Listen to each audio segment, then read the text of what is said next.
सिया राम मैं सब जग जानी, करऊं प्रणाम जोरी जुग पानी। श्री राम जय जय राम, श्री राम जय जय राम। मंगल भवन अमंगल हारी, द्रवहु सुदशरथ अजिर बिहारी। श्री राम जय जय राम, श्री राम जय जय राम। अब प्रभु कृपा करो ये भांति, सब तज भजन करो दिन राति। श्री राम जय जय राम, श्री राम जय जय राम, श्री राम जय जय राम। बोले पवन पुत्र हनुमान की जय, सियापति रामचंद्र भगवान की जय, उमापति शिव शंकर की जय, गौरी शंकर भगवान की जय। आइए तुलसीदास जी को प्रणाम करते हुए उनके मानस में प्रवेश करते हैं। हम सुंदरकांड पहुंच गए हैं, आज चौथा खंड हो गया।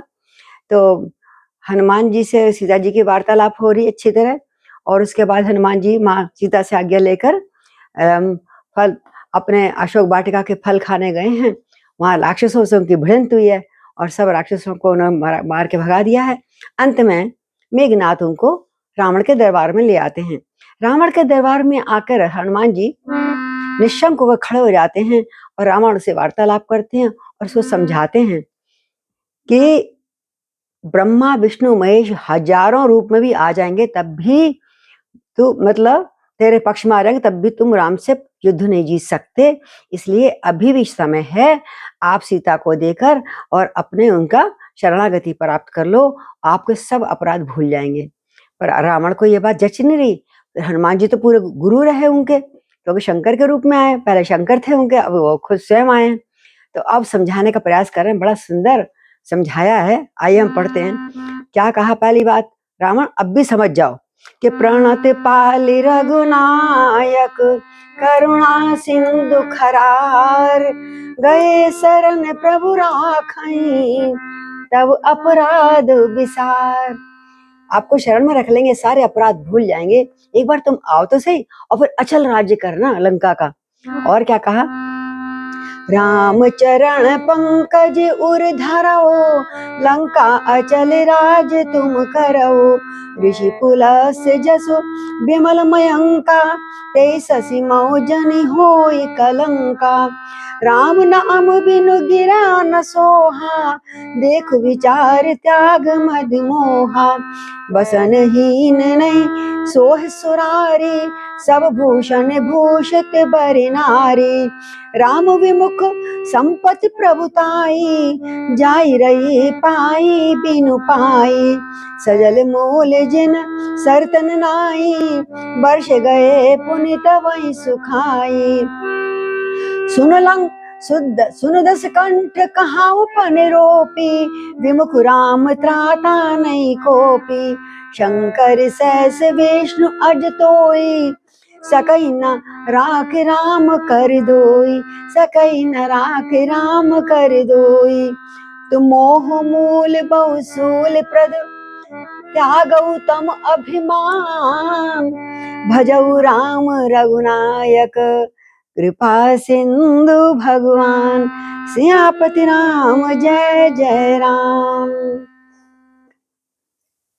हनुमान जी समझाते हैं गुरु के समान कि तुम अभी भी समय है, प्रभु तुम्हारा अपराध भूल जाएंगे और वो शरणागत के रक्षक हैं। तुम श्री राम के चरण कमलों को हृदय में धारण करो। हाँ, तुम श्री रामचंद्र जी के चरणों को हृदय में धारण करो, तो और फिर तुम्हारा लंका का राज्य अचल हो जाएगा, और लंका का अचल राज्य करो। क्यों तुम अपने ऋषि पुरुष के यश को, निर्मल चंद्रमा के समान जो यश है, उसको तुम मिट्टी में मिलाते हो। कितने सुंदर वंश में तुम पैदा हुए हो, तुम चंद्रमा में कलंक ना बनो ऋषि के परिवार में। बोले क्या बात है, देखो राम ऐसा शब्द है, ब्रह्म, पर ब्रह्म का नाम है राम। राम नाम के बिना किसी की वाणी शोभा नहीं देती। अच्छा, हमने सब कहते भी और देखा भी हमने रामायण में पढ़ के कि रावण जब तक मरा नहीं, जब तक वो कभी तपस्वी, कभी भिखारी, कभी बनवासी, उसने राम मुंह से शब्द नहीं बोला एक बार भी। अब वो कह रहे हनुमान जी, राम नाम के बिना वाणी व्यर्थ है, तुमने राम कहते ही नहीं हो, राम कहो ना, शोभा नहीं पाती बिना राम के, शोभा ये जिह्वा। इसलिए अब तो अपने अहंकार को छोड़ दे, मोह माया को छोड़ दे और मन में हृदय में विचार कर, तेरे लिए क्या श्रेष्ठ है। और हे देवताओं के शत्रु, कौन था? रावण। सब देवताओं को जीत के बांध के रखा था ना उसने अपने राज्य में, अपनी सभा में। तुम हे देवताओं को शत्रु, कितना सुंदर व्यसन लाए हनुमान जी कहने के लिए संबोधन। जैसे सब गहनों से सजी हुई सुंदरी स्त्री कपड़ों के बिना अच्छी नहीं लगती। गहने तो खूब पहन ले और लेकिन कपड़े ना पहने तो वो सुंदर नहीं लगते ना। इसी प्रकार चाहे देवताओं की स्त्री हो चाहे आम स्त्री हो, इसी प्रकार जो राम से विमुख हो जाता है उसकी ऐसे पुरुष की संपत्ति और प्रभुता रहते हुए भी चली जाती है, यानी उसका कोई मोल नहीं होता। इसलिए तुम अपने अभी भी समय है, भगवान का स्मरण करो और सीता को देकर उनसा अपना शरणागत हो जाओ। और उसको संपत्ति मिली, यश मिला ना मिला बराबर है, क्योंकि उसने राम का स्मरण नहीं किया कभी। जैसे जिन नदियों का मूल स्रोत नहीं होता, कोई जल स्रोत नहीं होता, वो केवल बरसात के आसरा होता है। बरसात आती है तो छलछल करने लगती हूँ और बरसात के जाती है वो सूख जाती हैं, है ना। उसी प्रकार हे रावण सुनो, मैं भी प्रतिज्ञा करके तुमसे कह रहा हूं, मैं पढ़ रख रहा हूं कि राम के विमुख जो हो जाता है उसकी रक्षा कोई भी नहीं कर सकता। जो राम के विमुख हो जाता है उसकी रक्षा कोई नहीं कर सकता। और हजारों शंकर, हजारों विष्णु, हजारों ब्रह्मा भी राम के साथ द्रोह करने वाले को तुम्हें बचा नहीं सकते। इकट्ठे भी कर लोगे ना तब भी वो तुमको नहीं बचा सकता अगर राम से तुम्हारा द्रोह है। इसलिए अभी भी समय है कि मोह मूल बहुसूल प्रद और त्यागौ तम अभिमान, भजऊ राम रघुनायक कृपा सिंधु भगवान।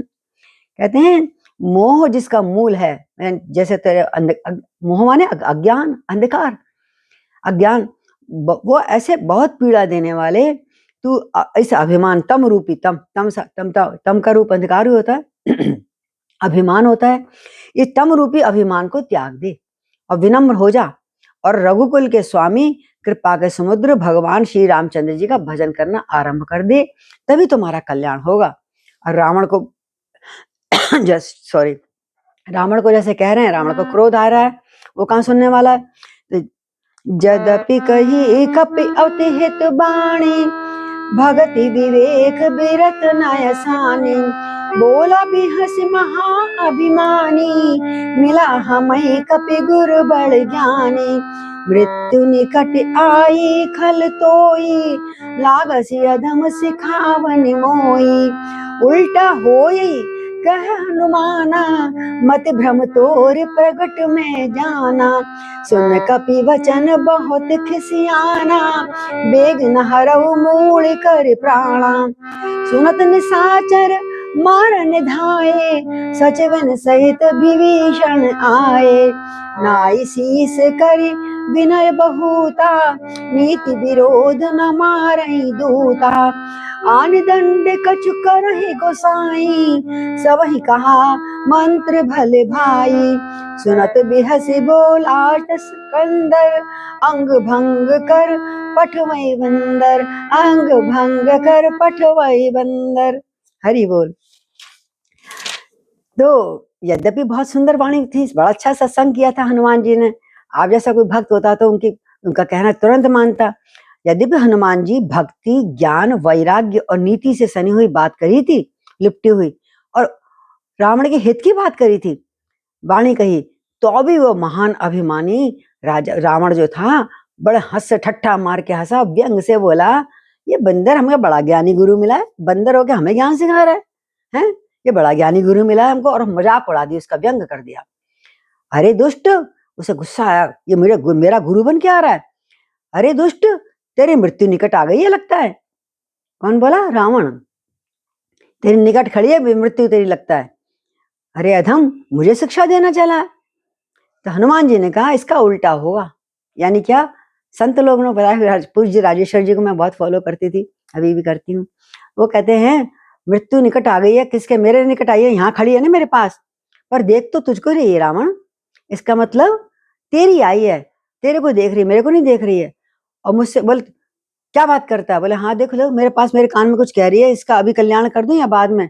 तो मैंने कह दिया इसका तो राम जी कल्याण करेंगे, तेरे को जरूरत नहीं करने का। इस प्रकार बड़ा हंस विनोद करते थे राजेश्वर जी, पूज्य राजेश्वर जी। और उन्होंने कहा उल्ट, हनुमान जी क्या बोले? मृत्यु मेरी नहीं आई है, तेरी आई है, क्योंकि देख तो तुझको रही है। उल्टा ही होगा, तेरी निकट आई है, मेरी नहीं। ये तो तेरी बुद्धि का भ्रम है, फेर है। मैंने प्रत्यक्ष जान लिया है, मतलब इससे पूछ भी लिया मृत्यु को कि हाँ मैं इसके पास ही आ रही हूँ, जाने वाली हूँ। अच्छा, ये सुनकर कपि का वचन सुन के हनुमान जी के वचन सुन के वो बहुत ही और क्रोधित हो गया, कुपित हो गया, मुंह लाल हो गया, फैला लिया। अरे बोला, अरे मूर्ख, अपने राक्षसों से कह रहा है, अरे मूर्खों, इसके प्राण शीघ्र क्यों नहीं हर लेते? ये मेरे आगे बकवास करे जा रहा है, बोले जा रहा है अपनी ज्ञानवान बातें मुझे सुना रहा है, बड़ा पंडित बनता है मेरे आगे। मेरे से बढ़कर पंडित कौन है? और इसके प्राण शीघ्र हर लो। ये सुनते ही राक्षस उनको तलवार और खड्ग लेके मारने दौड़े जो आसपास खड़े थे। और जैसे ही वो मारने लगे थे, उसी समय मंत्रियों के साथ विभीषण जी वहां पहुंच गए। बोले विभक्त विभीषण की जय।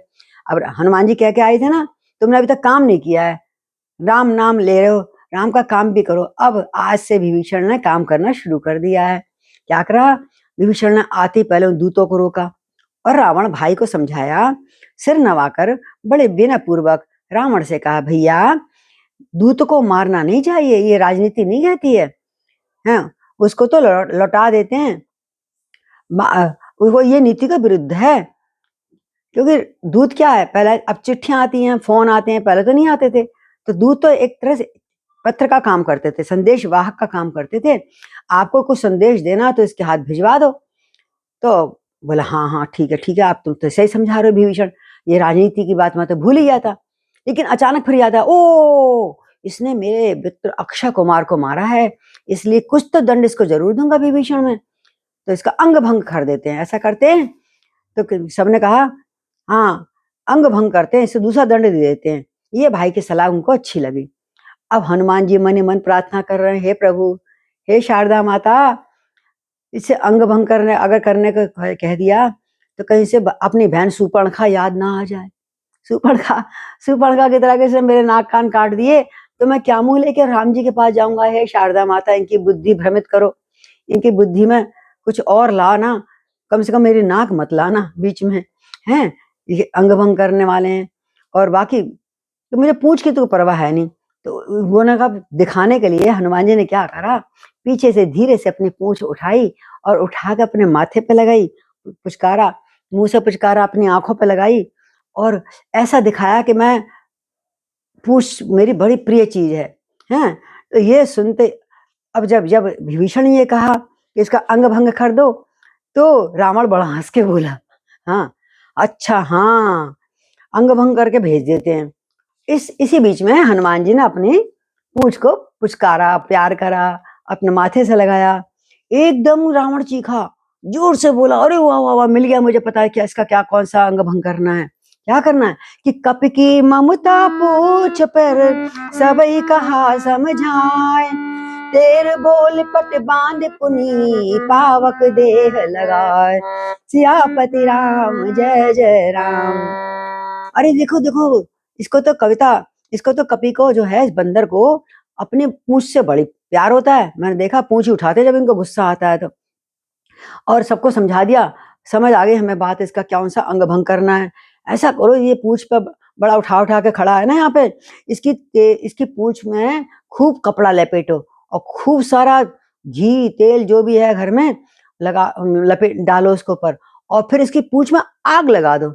अब पूंछ हीन जब बांदर जाएगा ना, अब अपने क्या क्या शक्ल लेके जाएगा ना, क्या अपने स्वामी को मुंह दिखाएगा, फिर आनंद आएगा। बोले अच्छा, रावण खूब आनंद ले रहा है पूंछ कह के। और हनुमान जी ने जानकर इसके दिमाग में ये लाया था।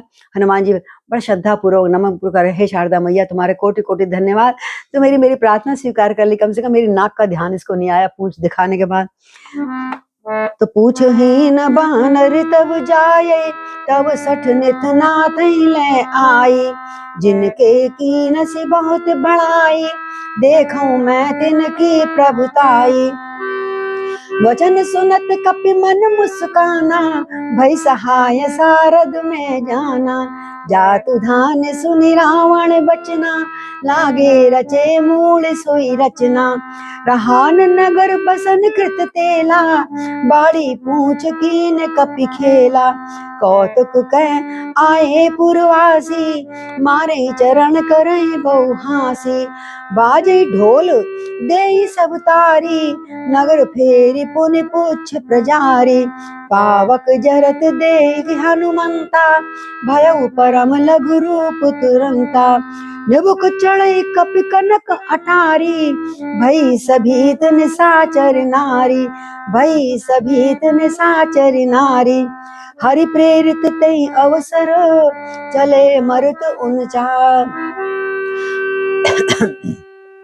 अट्टहास कर गरजा, कपि बड़ लाग आकाश। सियापति राम जय जय राम, मेरे प्रभु राम जय जय राम। बोले पवन पुत्र हनुमान की जय। और रावण बड़ा मजाक उड़ा रहा, व्यंग उड़ा रहा है कि देखो, हाँ पूछ में आग लगा दो इसकी। जब बिना पूछ के ये बंदर है वहां जाएगा ना अपने स्वामी, कौन इसका अभी भी राम का नाम नहीं ले रहा वो कभी। जब अपने राजा के पास, स्वामी के पास जाएगा, तब ये मूर्ख अपने मालिक को संग लेके आएगा। बंदर तो अपने मालिक के ऊपर नाचता है ना, मालिक के इशारों पे, तो फिर मालिक को लेके आएगा यहाँ पर। और जिसकी इसने बड़ी बड़ाई करी है मेरे आगे, वो ऐसे हैं वो ऐसे हैं, और मैं जरा उनकी प्रभुता तो देखूं, क्योंकि अगर ये मैं यहाँ मार दूंगा तो इसे क्या कौन बताएगा राम को, या जो जो है सीता के पति को, कि मैं ये यहाँ पर हूँ, ये बंदर यहाँ पे आया है। इसलिए अच्छा ठीक बताया तुमने विभीषण, इसको हम भेज देते हैं वापस, ये अपने स्वामी को लेके आएगा ना, तब मैं जरा उसका सामर्थ्य देखूंगा क्या है। बड़े गुणगान गा रहा है उसके, और मेरे आगे कौन है, कोई नहीं टिक सकता मेरे आगे। ऐसे अभिमान वाले वचन करके, ये वचन सुनते ही हनुमान जी मन में मुस्कुराए, धन्य हो देवी। और मने मन बोले, हे मैं जान गया सरस्वती जी, ऐसी बुद्धि देने में तुम ही सहायक हुई हो इनके। इस प्रकार इसकी बुद्धि बना दी, जो इसने मेरी नाक नहीं काटी सुपर्ण का बहन याद नहीं आई, इसे पूंछ दिख गई भल, ठीक है। रावण के वचन सुनकर मूर्ख राक्षस, वही सारे जित राक्षस खड़े थे मूर्ख, सब अब आग लगाने की तैयारी में लग गए। और हनुमान जी सोच रहे हैं, भैया त्रिष्टा मैया तूने अच्छा सपना सुनाया मुझे, प्रोग्रामिंग तो अच्छी करी थी, मैं सोचे थे कहाँ से आग वाग लगाऊंगा। इसने कहा एक सपने बानर लंका जारी, ये तो प्रभु की प्रेरणा से सब कुछ होता जा रहा अपने आप ही आगे। हाँ, कपड़े भी आ रहे हैं, तेल भी आ रहा है, अग्नि भी, यही सब कुछ इंतजाम यही करेंगे राक्षस लोगों। हे भगवान, हे प्रभु, आप पे बड़ी कृपा निधान है। आपने तो बहुत अच्छा प्रोग्राम बना के त्रिजटा मैया के द्वारा मुझको बता दिया है। अब इतनी पूंछ लंबी कर ली उन्होंने भी, जादू की पूंछ थी वो, तो जितनी मर्जी कर सकते थे। पूंछ लपेटने में इतना कपड़ा, इतना घी, इतना तेल लगा, नगर में कपड़ा और घी तेल खत्म ही हो गया, किसी के घर में कुछ नहीं बचा। हनुमान जी ने ऐसा खेल करा कि पूंछ बढ़ती गई, पूंछ गली मोहल्ले में, सबके घर के आगे आगे पूंछ बढ़ती जा रही, सारी लंका में इतनी लंबी हो गई, इतनी लंबी हो गई। उधर नगर निवासी भी सब तमाशा देख रहे हैं, ये लंबी पूंछ वाला कैसे बंदर है। उधर राक्षस लोग भी देख रहे हैं कि अब इसे जलाएंगे, मजा आएगा। वो कभी उसको पत्थर मार रहे हैं, कभी नोच रहे हैं, कभी कुछ छेड़ रहे हैं, हु हा हा कर रहे हैं उसके संग। हनुमान जी को पैर से ठोकर मारते हैं, उनकी मजाक उड़ा रहे हैं। अब पता लगेगा बानर को आया था बड़ा हमको मारने, अब पता लगेगा। और खूब ठिठल्ला कर रहे हैं सब आपस में राक्षस। और भैया हनुमान जी चुपचाप सुन रहे हैं, बेटा बेटा कर लो, तुम्हें सबको अभी पता लग जाएगा क्या होने वाला है। और फिर ढोल बजाया, जुलूस निकाल दिया, उसको हनुमान जी को लेकर सारे नगर में पहले घुमाया, उनका अपमान करने के लिए। ढोल बजते ही सब तालियां पीटते हैं, रावण की जयकार करते हैं। हनुमान जी को सारे नगर में घुमा दिया, फिर पूंछ में अंत में आग लगा दी। हनुमान जी को कोई जाना नहीं पड़ा आग ढूंढने के लिए, लंका में आग लगाने के लिए। और अग्नि को जब जलते हुए देखा, तो स्वामी राजेश्वरानंद जी कहते हैं जलते हुए देखा, उनको ताप नहीं लगा, उनको देखा, तब लगा अच्छा लगा दिया आग इन्होंने। तब अरे उनको कौन जला सकता है, राम जी की कृपा है उनके ऊपर। जब अग्नि को जलते हुए देखा, तो अचानक हनुमान जी जो पहले बहुत विशाल रूप में रावण के सामने आए थे ना मेघनाथ से लड़ने के बाद, एकदम तुरंत छोटे हो गए। और जैसे छोटे हुए, नाग पाश उनका जो है नीचे गिर गया, यानी स्वतंत्र हो गए हनुमान जी। और स्वतंत्र जैसे हुए, बंधन से निकलते ही एकदम जय श्री राम करके छोटे होते ही और लंका के ऊपर कोटों पर चढ़ गए, अटारियों पर चढ़ गए और वहां जाके फिर अपना विशाल रूप कर लिया आकाश की तरह। उन्हें देखकर राक्षसों की स्त्रियां तो भयभीत हो गई। अरे ये क्या हुआ, ये छूट गया बंदर जेल से, ये तो बंधन से निकल गया। और उन्होंने जोर से अट्टहास करे, बंदर जैसे करते किटकिटा के ना। उसी समय भगवान की प्रेरणा से 49 प्रकार के पवन चलने लगे। इंद्र ने जो टुकड़े टुकड़े करा था ना देवी के पेट में, गर्भ में जाके 49 वायु पुत्र बन गए थे वो। तो वो पवन चलने लगे, कोई दिशा ऐसे